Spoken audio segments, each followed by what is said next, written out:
Number 9. The Lemp Mansion.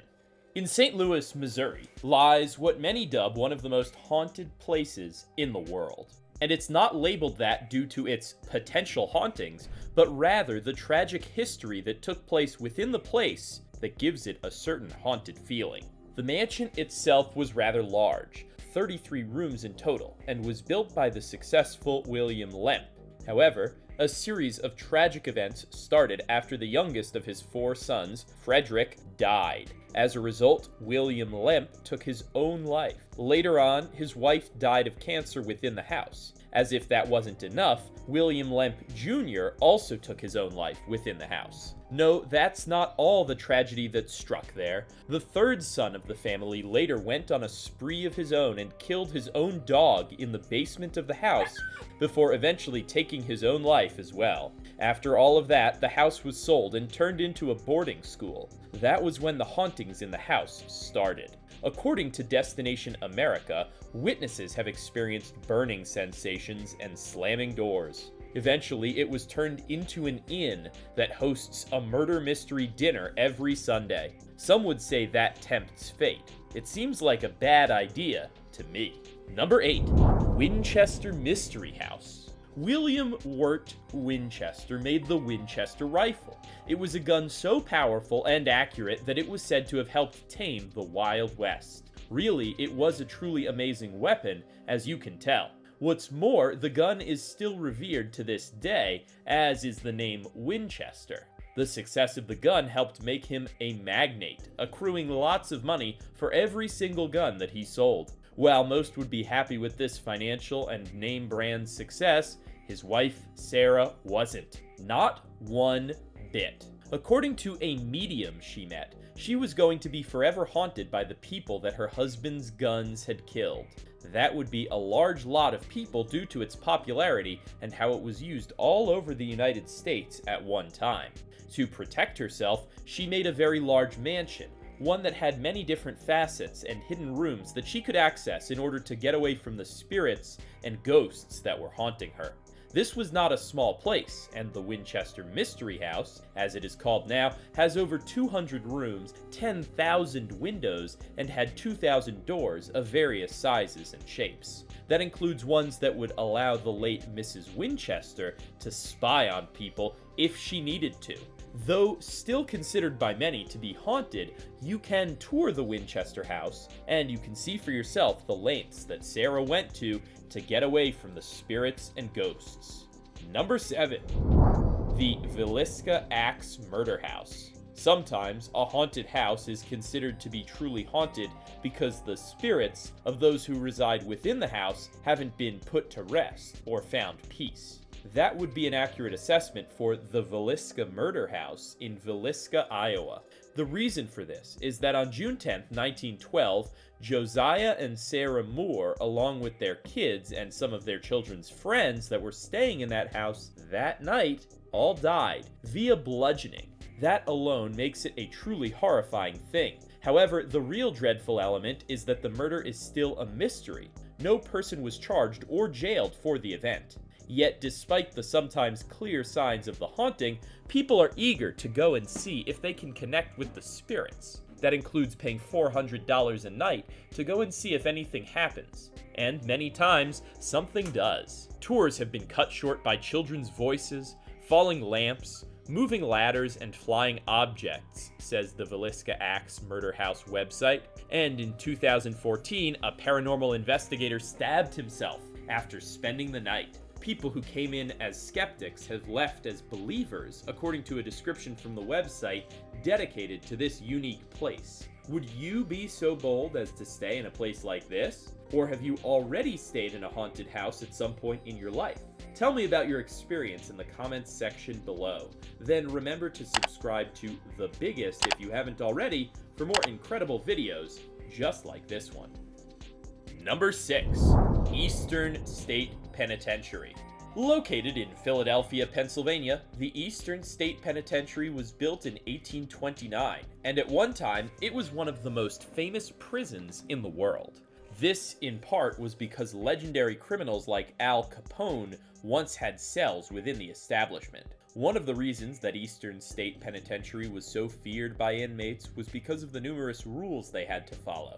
They were all told not to talk to one another, and technically, they were all in solitary confinement. Transporting them even required a bag that would be put over their heads so that they couldn't see or do anything unexpected or violent. That worked for a long time until 1913 hit, and the overcrowding of the prison led to its downfall. Nowadays, the penitentiary is known for being a hotspot of paranormal activity. Like what? How about footsteps, shadows that move and shouldn't be there, and even laughter that has been heard within the confines of the place? Some even think that the inmates who died within their cells lingered in order to haunt the place and let those in power suffer because of their presence. Number 5. Jean Harlow House. In Los Angeles, you'll find a lot of great places to look at and a lot of stories to tell of the stars that lived there in decades past. But few have the haunted presence of Jean Harlow's house. She was an actress who had an infamously abusive husband, Paul Byrne. But in 1932, everything changed when Paul suddenly and shockingly went in front of a mirror and shot himself in the head.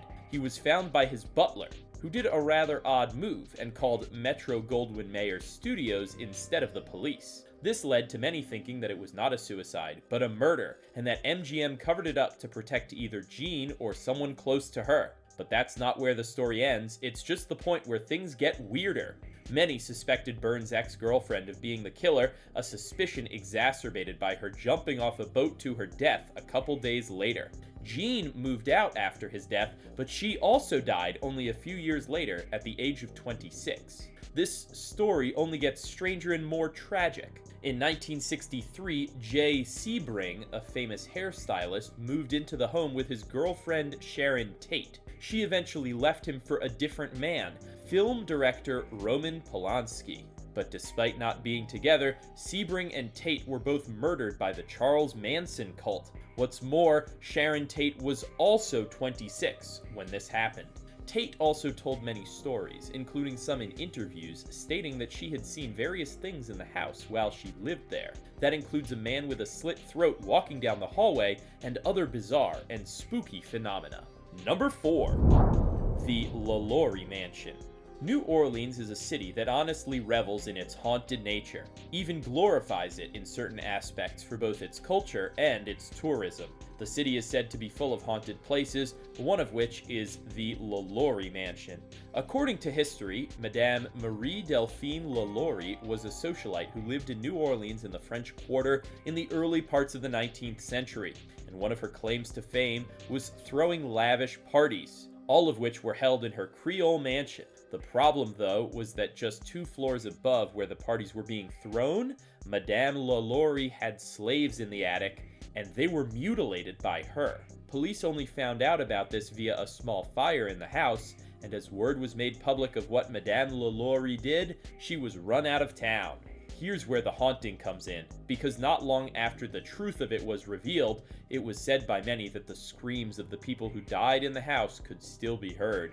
The mansion is no longer able to be toured from the inside due to dangers and the age of the place, but it is discussed in detail during other tours of New Orleans. Just as interesting, the horror series American Horror Story Coven actually had Madame LaLaurie brought back to life. It only further adds wonder and mystery to her original home and what happened in it. Number 3. Hotel Monte Vista. You've no doubt heard of various haunted hotels in history, including the hotels that were the inspiration for the Tower of Terror in Disney World, and the Bates Motel, dramatized in the movie Psycho, where a certain killer resided. But in reality, there are indeed many haunted hotels, like the Hotel Monte Vista in Flagstaff, Arizona. At first, the hotel had a very beloved reputation, as it was born after the local people helped raise money for construction. But then it became known as a place where there were hidden drug-making factories, speakeasies, and even gambling centers. Fast forward to the present, and it's haunted, according to many who have resided there for a time. Take, for example, the now infamous Room 220, where guests state that the TV changes channels on its own. Furthermore, some feel cold hands touching them in their sleep. There are even tales of an infant crying in the basement. The hotel website reads, "Staff have found themselves running upstairs to escape the sound of the cries. Though the sounds are very real to those who hear them, there has been no information that has explained the phenomenon." Thus, if you're near Flagstaff, you might want to try a different hotel room. Number 2. Ancient Ram Inn. The Ancient Ram Inn is widely believed to be one of the most haunted places in the world by a very large margin. It was built in 1145, and from the start of its life, many odd and creepy things have happened there. Some people even refuse to house there due to the events they know happened. Some feel the place was built on a pagan burial ground where sacrifices occurred, one that is 5,000 years old. Others think that because the inn was built on 2 ley lines, that it invoked the wrath of some deity or spirit. But obviously none of that has been proven to be the cause of the things that have been reported to happen there. That includes former guests reportedly fleeing the bed and breakfast, screaming at the top of their lungs because they saw something in their rooms. Others say that they were honestly attacked in their rooms by some thing.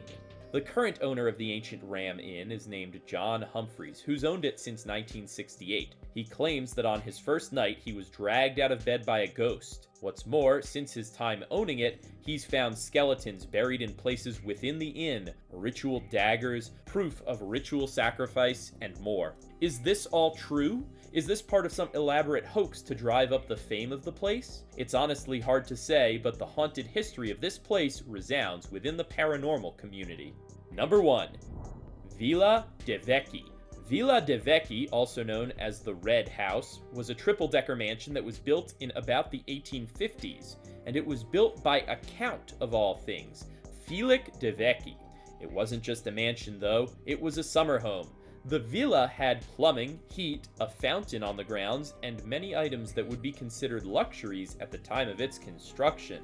But as you would guess, despite everything good within the place, bad was bound to follow. One day, the Count came home to find his daughter missing and his wife killed. The daughter was never found, and thus a year later he took his own life.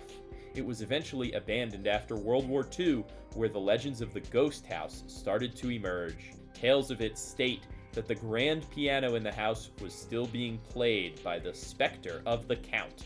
Just as creepily, in the 2000s, an avalanche in the area happened and wiped out just about every house that stood, except for the ghost house. How could that be without someone or something protecting the entity itself?